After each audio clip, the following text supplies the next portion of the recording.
Alright, so minions are absolutely amazing in Path of Exile too. If you've been leveling in the past 24 hours, you may want to know that minion builds right now are actually really strong. And there's one for the Witch that pretty much summons almost an infinite amount of them. They deal very good damage, and there are many support gems that will further buff their utility, damage, explosions, and there's a whole bunch of other stuff on top. Pretty much infinite casts and all of that, so let's jump right in. Now, this is going to make use primarily of the early on Raging Spirits. I'm saying early on because you can actually miss it, so I'm going to show you how to get it in just a little bit. But this is a persistent gem, a persistent buff. Once you activate it, it's going to make it so that whenever you cast a fire spell, depending on its size, you're going to summon some extra minions as well. And guess what? We have one of the best early fire spells for that, at least for the Witch, and that is the Flame Wall. It's already pretty wide. You can further increase its area range with magnified effect gems. You can have all of those supports very early on. So this means you can have up to like 10 summonable Raging Spirits every time you put down a Flame Wall. And what this means is you can spam Flame Wall, which is going to summon those 10 minions. So do this over and over again and unleash insane damage. But we're gonna bring it a few steps above with gems that will make those spirits also explode on death and also increase their damage, fire damage over time, and so on and so forth. But how do you get the Raging Spirits in the first place? Well, you have that choice relatively early in Act 1. So via the side quest that brings you to the King in the Mist, you're going to have to defeat that King in the Mist in Freythorn. This is also going to give you plus 30 spirit, which is going to be helpful for that aura. But at the same time, you're going to get your first uncut spirit gem. And you're going to have a few selections over there. I definitely recommend going with the Raging Spirits. You do have a bunch of other options like the Grim Feast, but the Raging Spirits is the one that will enable this build completely. If you already used that uncut spirit gem on something else, there's more that you can get. The next one should be around Act 2, but towards the second half, towards the end of it actually. So you're gonna have to wait a bit until you get it again.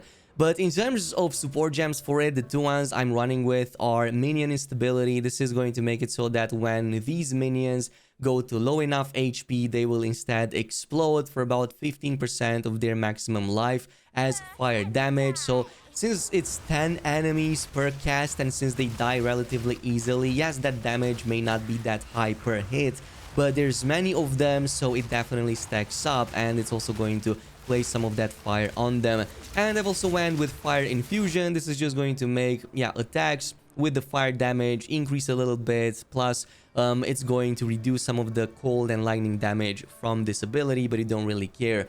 In terms of some of your other abilities, I also recommend Unearth. I'm going with the Brutality here since it increases its physical damage. It's basically physical damage anyway. Plus, I'm going with Lacerate, which is going to provide some extra bleeds. These are some of the two best gems, and you can spam this against bosses as well, even if you don't have any corpses. But if you have corpses, it's going to cause them to erupt into these sort of like scorpion enemies that will join you in battle. And trust me, the more enemies you defeat, the more you use this, the more of those minions you will summon. So you're going to have a whole army just going by your side.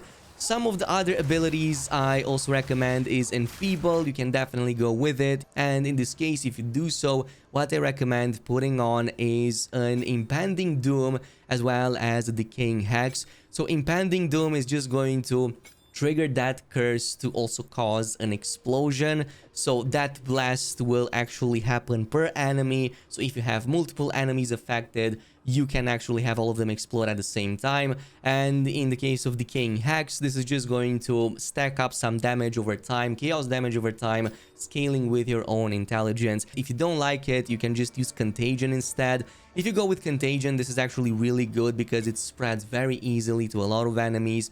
Besides that, I'm also using the Essence Drain. This is my main chaos damage dealer, basically like the highest left-click damage dealer. You can even combine this with Minion Pact, and let's say you run a bunch of skeletal warriors and you afford to sacrifice them, and this is going to also buff your Essence Drain by 40%. So this can be very helpful in, for example, boss situation when you don't have too many corpses on the battlefield.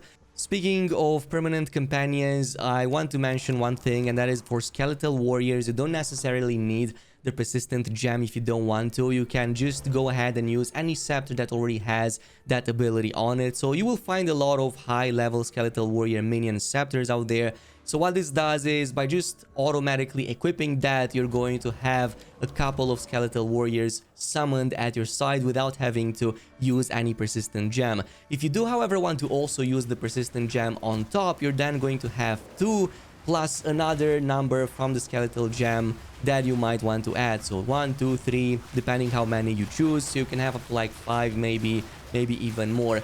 Or you can just reserve that spirit for a different summon instead, and maybe go for some of the frost mages, maybe go for, I don't know, even the combustionist or the arsonist is very strong. So both of these can work really well depending on what enemy types you fight. By the way, keep in mind that they have commands, so make sure that you bind the commands because they are very strong. In the case of the arsonist, it's going to throw some very strong AoE fire effects, and in the case of the frost mages, it will help a ton to like almost perma-freeze enemies in place, and even against bosses it can work really well.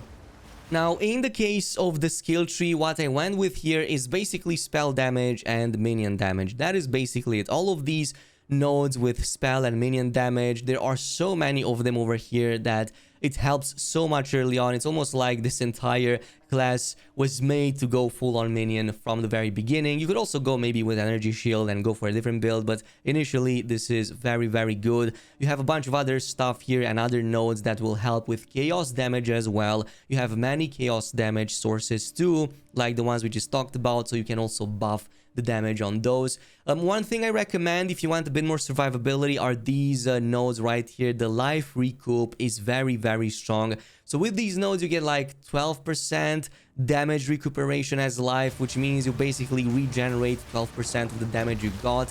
And you can also get the Thought Flash and the Loose Flash, and that's going to make it so that you can tank a bit more but also regenerate a lot more in combat when you're left without any potions. And that's conveniently very close to another bunch of nodes like the Gravedigger over here and all the other minion bonuses, especially ones that give revives faster. You really want your minions to revive fast enough so that they can go ahead and use their abilities. There's other trees here, like for example, a bit further down the line, it's going to be the Restless Dead. You can have your minions moving faster, dealing increased damage, increase their attack speed if you want to, and of course also get some extra elemental resist for them.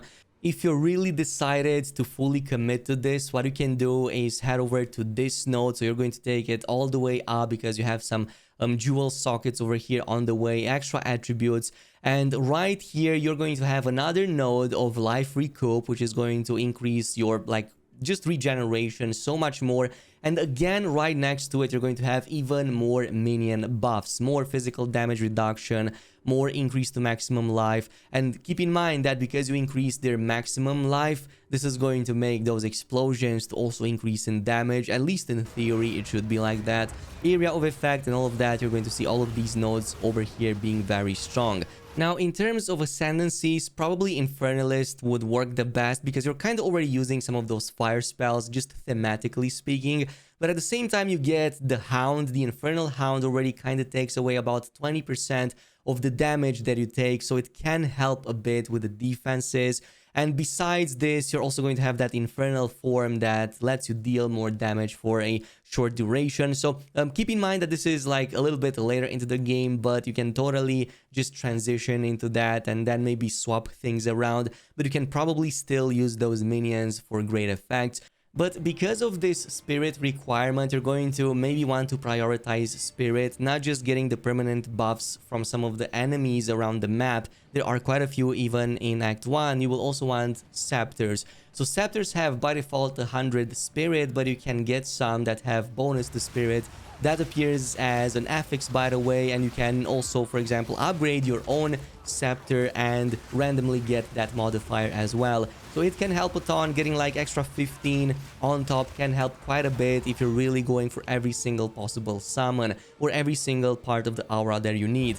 And from that point on, I also recommend maybe getting some extra bonuses to spirit if you can on your main gear. Otherwise, I would go with maximum life initially and intelligence because you're scaling some of that chaos damage with intelligence. And besides that, make sure you pay attention to resistances as well. A lot of enemies are much easier to take down if you have the appropriate resistances. And finally, one thing I recommend is to also go ahead and use the skeletal sniper if both fire and ice damage are not an option. That deals poison damage. It's also going to help a ton. It works even against enemies you would not expect it to work against, and most bosses are much more prone to be poisoned than they are to be frozen or set on fire. Now, in terms of play strategy, it's actually pretty straightforward. You're going to just spam Flame Wall, which is going to spawn all of those ads that will automatically track enemies, deal damage, especially fire, and then explode if they get damaged. And in between these, when you see enemy corpses laying around, you're going to start using an Earth, which is going to cause even more minions to spawn. Meanwhile, your permanent minions like the skeletal mages and your snipers will deal their own damage, which is going to be really high. Besides this, you're also going to want to maybe implement some contagion, maybe some enfeeble with the two supports I talked about. In case you don't die fast enough, you can have this extra source of damage and explosions for them. Bone Cage is another very strong option to have. This is going to protect you a ton in combat, keeping enemies at a distance and almost mini stuns them a little bit, but at the very least it's going to stop them in their tracks. And that is basically all you need. That's the rotation. Even against bosses, you're going to do a mix of spamming your minions and applying those debuffs on the enemy. And that is pretty much it. Let me know what you think about it. In the meantime, thanks so much for watching, and I'll see you in the next video.